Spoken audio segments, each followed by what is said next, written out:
নূরকে আজকে দেখতে এসেছিলাম।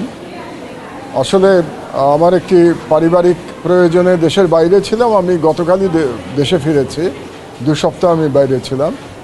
তো আজকে ভিপি নূরকে দেখে আমি খুব কষ্ট পেয়েছি, কারণ এই ছেলেটা তো লড়াই করছে, দীর্ঘদিন ধরে লড়াই করেছে, হাসিনার বিরুদ্ধে লড়াই করেছে এবং পরবর্তী সময় 5ই আগস্টে যে মহান জুলাই বিপ্লব হলো সেখানেও তার বিরচিত ভূমিকা ছিল এবং তাদের উপরে বাংলাদেশের আইন শৃঙ্খলা রক্ষাকারী বাহিনী, পুলিশ এবং সেনাবাহিনীর সদস্যরা যে চরম নিন্দনীয় এবং রহস্যজনক হামলা চালিয়েছে তার ব্যাখ্যা দেওয়ার দায়িত্ব বর্তমান সরকারের।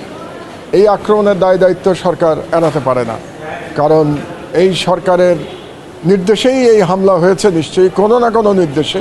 এখন সেই নির্দেশ কার কাছ থেকে এসছে এটা বের করার দায়িত্ব এই সরকারের। কাজে আমি মনে করি যে এই সরকার এই কাজটি যত দ্রুত সম্ভব করবেন। আমরা শুনেছি যে এর মধ্যেই বিচার বিভাগীয় তদন্ত কমিটি গঠিত হয়েছে এবং বাংলাদেশের জনগণ সেই তদন্ত কমিটিকে খুব তাড়াতাড়ি জানতে চায় যে এই আক্রমণের পেছনে উস্কানিদাতা কারা ছিলেন এবং নির্দেশদাতা কারা ছিলেন। আর দ্বিতীয়ত যে কথাটি বলা প্রয়োজন, নূর এখনও খুবই অসুস্থ এবং তার ব্রেন হেমারেজ হয়েছে, ডাক্তার বললেন আমাকে, এবং তার নাকের এবং চোয়ালের কয়েকটি হাড় ভেঙে গেছে, তার মেরুদণ্ডেও আঘাতপ্রাপ্ত।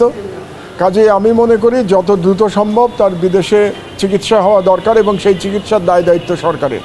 যেহেতু আক্রমণ সরকারের বাহিনী করেছে এবং বাংলাদেশের একজন উদীয়মান রাজনৈতিক নেতার উপরে আক্রমণ চালানো হয়েছে এবং বিনা উস্কানিতে আক্রমণ চালানো হয়েছে, কোনো রকম যুক্তিসঙ্গত কারণ ছাড়া আক্রমণ চালানো হয়েছে, এর দায়িত্ব এবং এর চিকিৎসার দায়িত্ব সরকারকে বহন করতে হবে।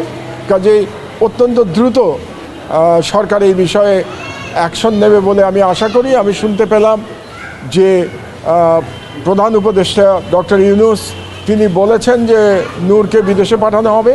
কাজে এটা নিয়ে যেন কোনো দীর্ঘসূত্রিতা না করা হয়, কোনো আমলাতান্ত্রিক জটিলতা তৈরি না করে যত দ্রুত সম্ভব যে দেশে সবথেকে ভালো নিউরো ডাক্তারি আছে, চিকিৎসা আছে, সিঙ্গাপুরে কিংবা ব্যাংককে হতে পারে, এবং পরিবারের সাথে আলাপ আলোচনা করে, ডাক্তারদের সাথে আলাপ আলোচনা করে এই ব্যাপারে সত্বর সিদ্ধান্ত নেওয়ার আহ্বান জানাচ্ছি আমি সরকারের প্রতি।